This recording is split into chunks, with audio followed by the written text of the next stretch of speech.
Well, we got that together. By using that, standing on this little footstool, which is pretty sturdy, but doesn't give you much walking room. So I had to move it 3 or 4 times, and I didn't film it because I didn't want evidence of me falling off and breaking my head open for everybody to see. When I go to cut that, I'm going to use that wagon over there that I've got a bunch of stuff on right now. Blow it out, and I'm going to put blocks under the wheel so it doesn't roll. I've used that before. It's a lot better for walking sideways and keeping your balance on.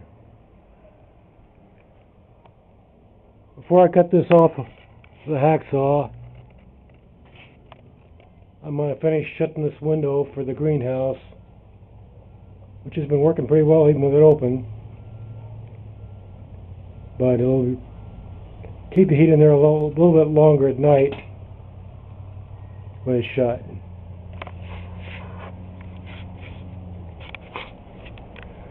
When we first designed this greenhouse, it was meant to be built for building. It was meant to be building solar energy systems in the 70s for people on a real low budget. So I used as inexpensive materials as I could find to do it. And I wish I had done a few things differently. It just spurts a little bit for the glaze. Well, actually the glass was good at first, but it was patio glass. I should have got the stuff from the Army Corps of Engineers. It was twin wall stuff, but not like this stuff here.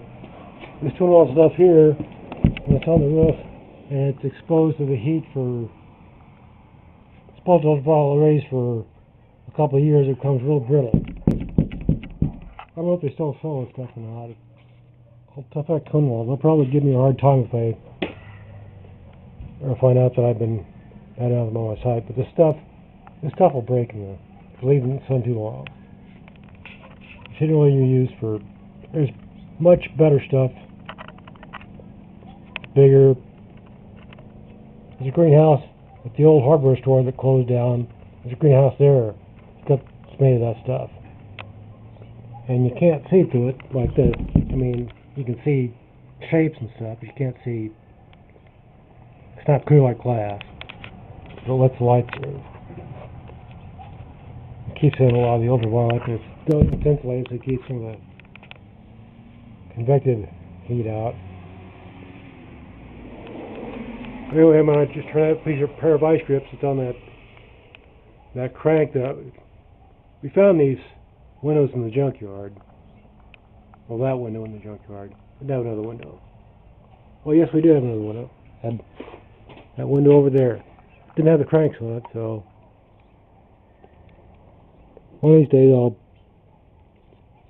get a little spool of thread or something and spool thread. If I can find a spool thread again. Going around here someplace, I know. Small one. Small wood one's what I need. Small wooden spool thread. And then just hammer it into that sprocketed mansion. That'll be good enough to open and close the windows. Crank. There wasn't enough room for the crank in this rail. Of course, there's plenty of room now. Probably going to take this rail out, move it over that way. I might. Or I'll probably leave it there for now. I can never afford it. I'm going to have braces like that one put all the way across here. And stringers across here. All of this used to be glazing, just like that stuff over there.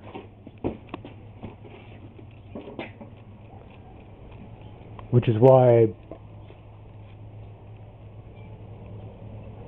there was not very much weight on this at all at that time. It was just halfway where those short tube forms are. That's where the glazing stopped. Down it was glazing. Same way in the greenhouse. I had to cover that up because it was leaking. I found out some things that didn't work. Learned a lot from that, but still working. I've got that greenhouse on right now. It's heat of the house right now. Got it turned down so you can't hear the blower bumping. But we got a damper in there, so if the heater comes on, it won't blow air into the greenhouse. Anyway, I'm going to shut that window. I'm going to take a hacksaw and cut that off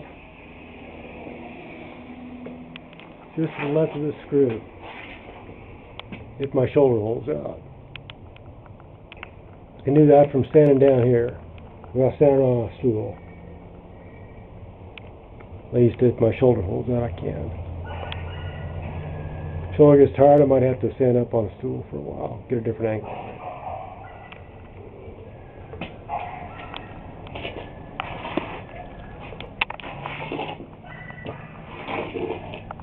I gotta get in the house and get the hacksaw and chase the cat out because the cat keeps going through the door as soon as it opens up. I think every open door is an invitation to go in. This one goes anyway. Well, most of them do.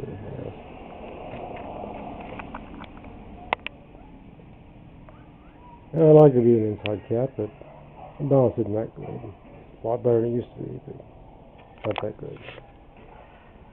Okay, we're gonna end this now. I'm not gonna write down all the stuff I talked about with the cat, I don't think.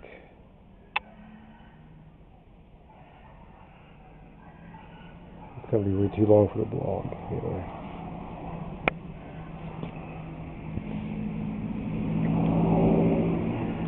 Cat's name is Kit, but she answers to "Hey cat." Get over here. See? She just heard that. I'm sure the motorcycle, I think, might have been that motorcycle she heard, I'm not sure.